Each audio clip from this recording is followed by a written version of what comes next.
I recently received an email from no-reply@o.sofi.org claiming to be from SoFi about federal student loans, and I decided to check it out to see if it was legit or some kind of scam.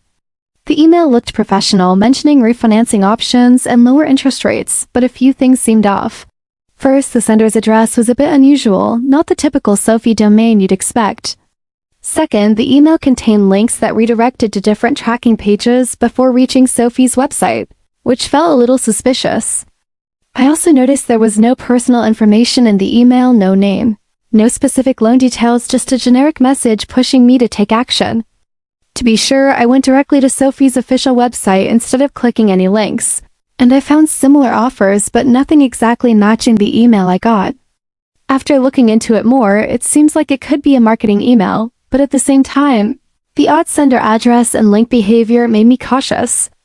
If you receive this email, I recommend verifying directly with SoFi before clicking anything just to be safe. Let me know in the comments if you got the same email and what you think.